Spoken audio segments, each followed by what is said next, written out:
I started being a speaker, and I leveraged my marketing and sales skills to coach in the area of business to help people get clients. And I built that up. I started that business and I thought, this is a passion. I'm doing what I love. And I built it up, took massive action. I worked 100 hours a week for probably 5 to 7 years straight on average. Not every single week, but most of the time, most days, going into the office every Saturday, going into the office every Sunday, and would start work 6, 7 a.m., finish work anywhere from 9 p.m. to 2 a.m., 5 a.m. It's just working crazy for years and years and years. So because I worked so hard, I built a lot of success, multi-million-dollar business. And because I'd felt so unworthy and the toxic shame was so low for my whole life, feeling I'm less than human, now I'm attempting to be a human, superhuman, and I'm getting some wins. But even with these wins, being in my early 20s and a multi-million-dollar entrepreneur with all these big flashy things and this financial freedom and stuff, and I would still feel insecure and constantly be trying to prove myself and achieve at a higher level, feeling like I was significantly far behind where I should be and where I could be. Scared that I'm not going to reach my potential. Scared.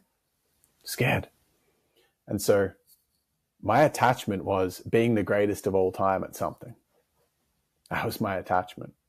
And my entire life was a dysregulated phenomenon where I would be constantly feeling overwhelmed and constantly feeling not good enough. And I was constantly feeling better than people, but I was constantly feeling worse than people as well. So that was my attachment. And I didn't realize it until 2017. I started meditating. And then after about a year of meditation, I realized, because meditation gave me awareness, which I didn't have before. It gave me awareness to see a really deep truth. And so I was doing some one-to-one sessions with my meditation teacher. She challenged me to go overseas and have a break. And I was like, I can't do that. The business isn't going to be able to survive. She ended up convincing me to do it. Went overseas, went to Bali for a week to do nothing. And I swore I would never holiday for more than 3 days.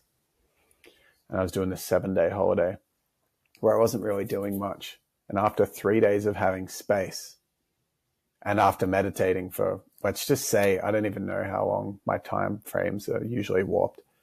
Let's say I was meditating for like 6 to 12 months. So spaciousness had started to enter my mind, and now I had more potent space going away to Bali. And after a few days of that space, maybe it was more than 6 to 12 months. Maybe it was like 12 to 18 months, actually. That feels more accurate. So let's say a year. And I went to Bali a few days after doing nothing. I'm in a taxi going from one location to the other in Bali. And I just had the realization hit me through awareness that I'd never given myself permission to enjoy my life. I had enjoyed my life at times, but I didn't give myself permission to enjoy my life. And I burst into tears, and this grief just poured out of me, and I was crying for days. I cried for close to 4 days most of the time. And I realized at that point, another layer deeper, that how attached I was, that I was trying to prove myself with my business.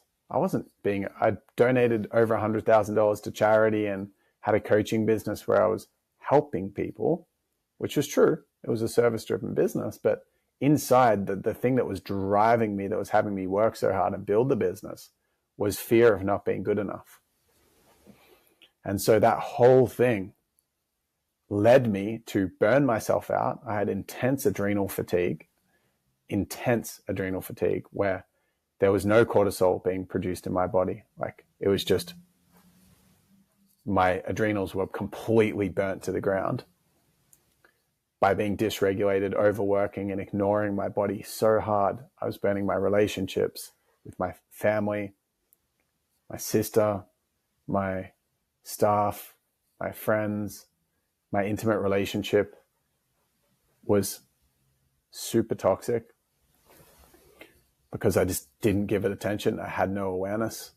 And so my attachment pretty much destroyed my life, which is perfect. Everything happens for a reason. I'm super grateful for the whole thing, but that's what attachment was doing to me. Now, this is the hero moment in the story.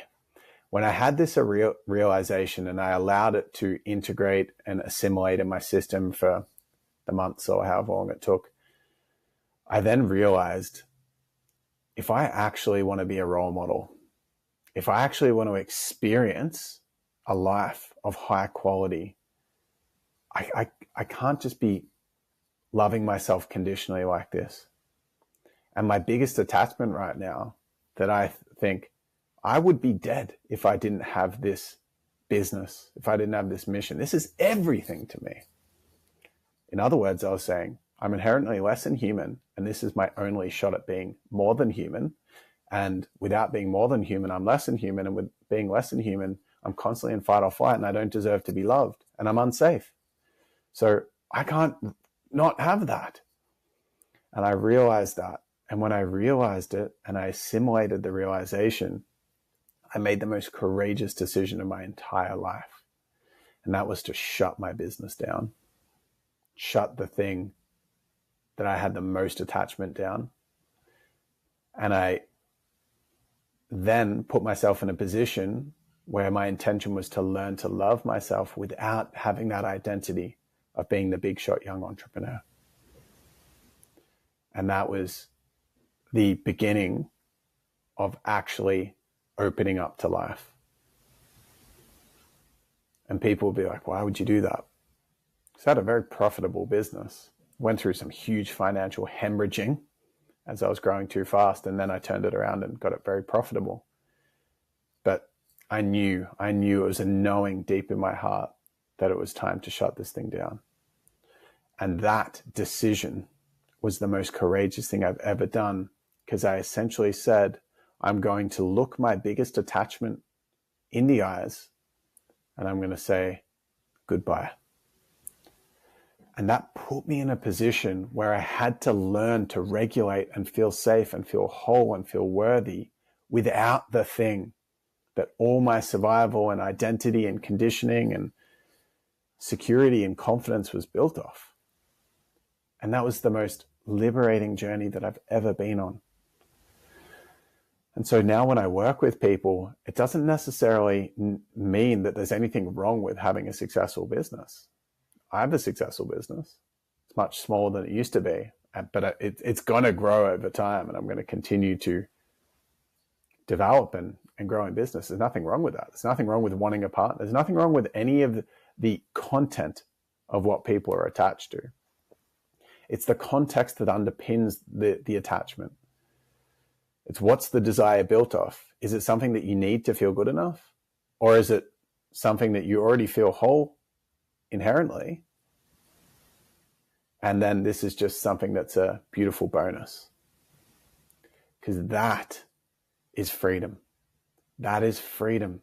That is the only true freedom. If you have attachments that are prerequisites for you to feel good enough, you're not free. Those attachments are owning you.